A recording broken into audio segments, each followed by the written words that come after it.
As human beings, we are hardwired for story. From idle gossip to epic blockbuster films, we are surrounded by story. Everything we say, just a story. The words I speak now, just a story. There are elements of truth, but all of it is tainted with perspective. A perspective that is always limited by its informational processing powers. As human beings, we take in enough information in a single second that our brains would take nearly 8 days to process it. Every single second. There's about a month right there. Now, we're going to do a little experiment. I want you to look at this image. And I want you to write down everything you remember. You have 30 seconds.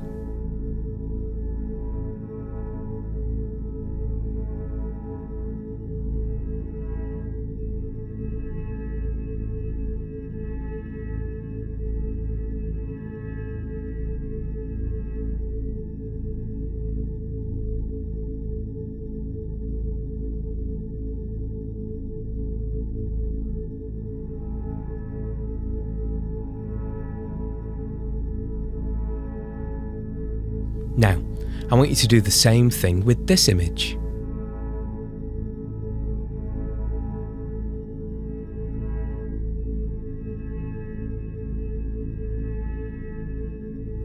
And I want you to write down everything you remember. You have 30 seconds.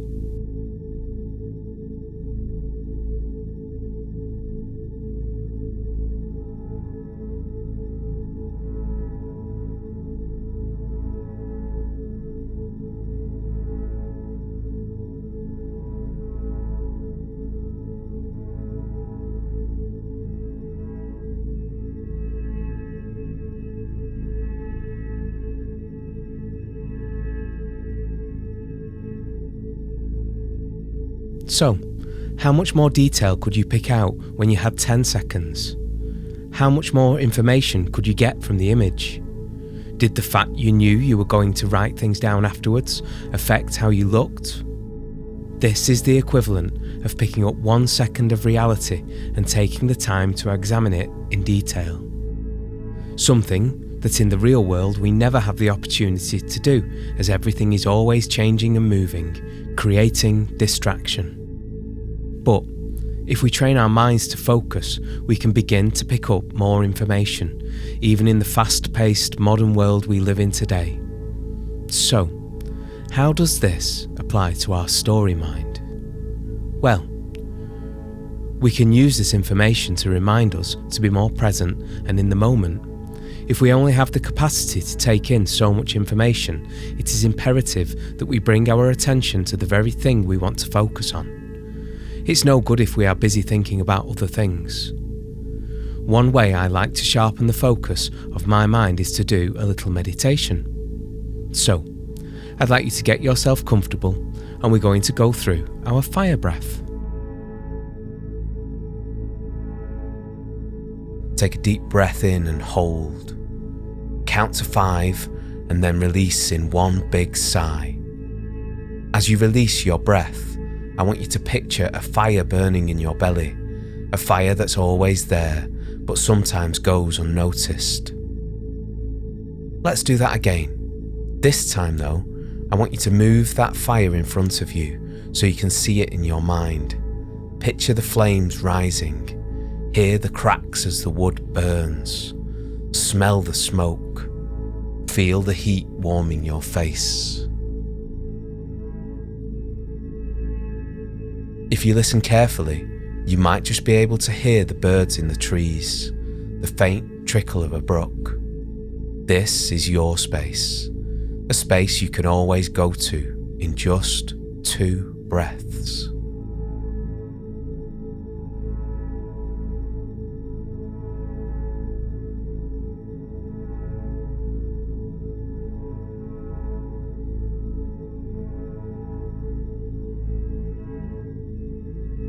Once our mind is focused, we can start to look for the stories around us. With a focused mind and an intention to look and be curious, you are already more than halfway there. Stories should begin to show themselves to you when you take the time to notice. Now our mind is focused and razor sharp, we are ready to learn where to look. I like to look for my stories in nature, but wherever you wish to look for your stories, the following will still stand true. Relationships. All stories revolve around relationships, whether they are between human beings or other than human beings, whether they are real or imaginary. I'm going to stick with my nature-based storytelling here and look at the example of a tree and its relationships. A tree is in relation with an infinite number of things: the soil, the birds, the insects, the sun.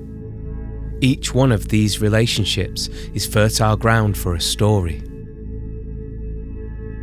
Once we find relationships, we then need to know how to examine them. In order to do this, we need to be able to identify multiple perspectives of the same story or situation. Here we have the opportunity to play, to pick up ideas and hold them against lots of different things. To go back to the tree provides nourishment for the insects, but it also provides refuge for the birds, who also eat the insects. Within this, there are many different perspectives coming out of the different relationships. We can go one step further and hold up the example of a tree and examine it against time. From the perspective of the insects, the tree lives forever. A tree's life cycle is many, many, many times the life cycle of an insect. But, in relation to the sun, the tree lives for a minuscule amount of time. The sun has burned bright for billions of years and will burn bright for billions of years into the future. Empathy. When we have found a relationship to examine, we need to learn to use our empathy in order to bring the story of this relationship to life. Empathy is looking at a story from a perspective different from your own. This can be anything from human, animal, plant, rock, or even river perspective.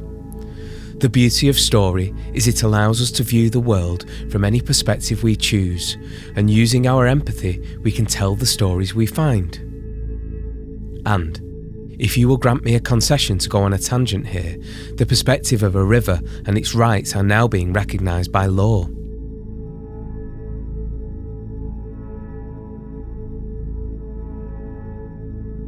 The Wanganui River in New Zealand was the first river to gain the same legal rights as a person back in 2017. Slowly around the globe, this way of enshrining the rights of our waterways, the arteries of the world, is gaining traction. Closer to home, the River Ouse in Sussex was granted a charter that promoted the same legal rights in early 2025.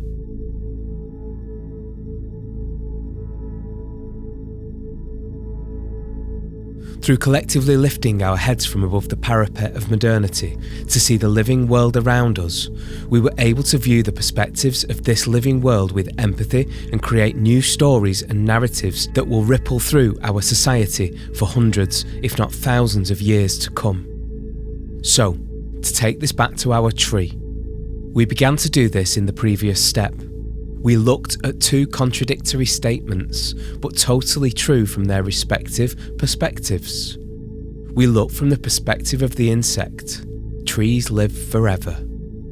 We looked from the perspective of the sun. Trees live for a minuscule amount of time.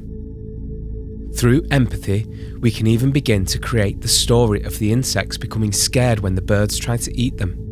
We can think of the sun becoming proud of the lush and fertile earth which, without the sun's nourishing rays, would not be possible.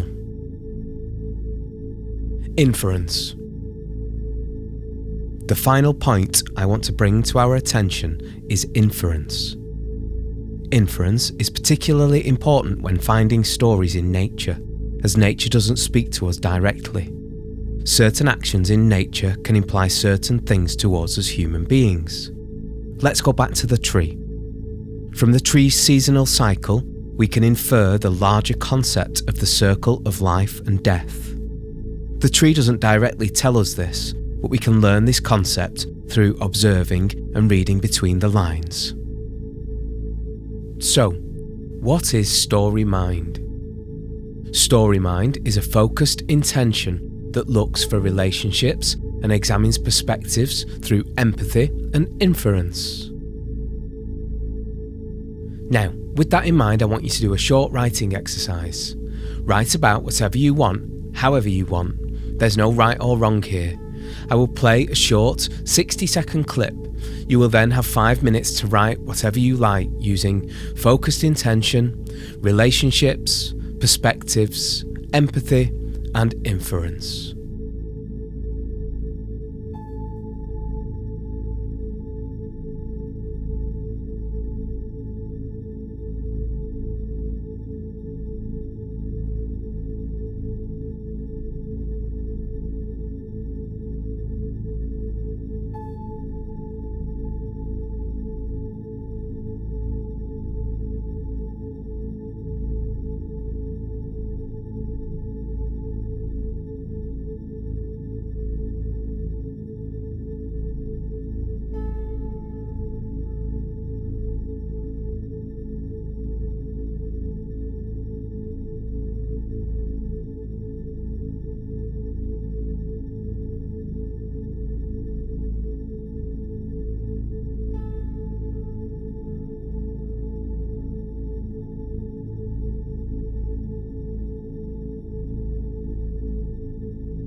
You can now pause the video while you complete the task.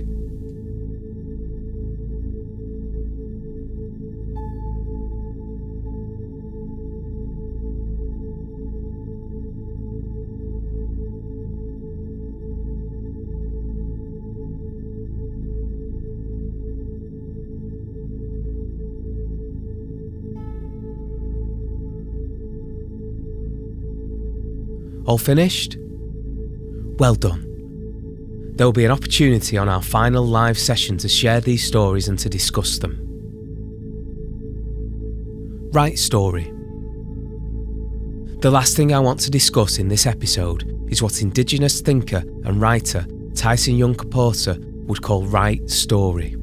We can examine the world around us with our story minds, but unless we have a moral grounding and a basis of what is right story and what is wrong story, we may not be doing any good for the world in our roles as guardians of this wonderful living earth. This is a very complex topic, and one filled with vast differences of opinions. We're not here to debate all of that, so I will attempt to use my story mind to cut through the noise and to give a list of 4 principles that I try to stick to whilst writing. Respect. Always be respectful of ourselves, our community, and nature. Love. Approach every aspect of our lives with compassion and kindness. Learn. Understand that we are on a journey and value the process of learning rather than the outcome. Remember, failure is the moment when new knowledge is acquired. Grow. As we grow, use our knowledge and experiences to help grow our minds, bodies and souls and build a community where we can thrive with nature together. These are the principles I try to work to in all aspects of my life, including my writing.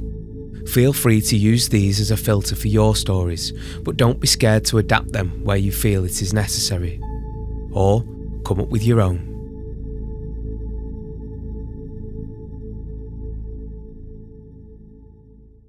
Find the time, find the voice, and ultimately you will learn this place speaks. This place speaks. This place speaks.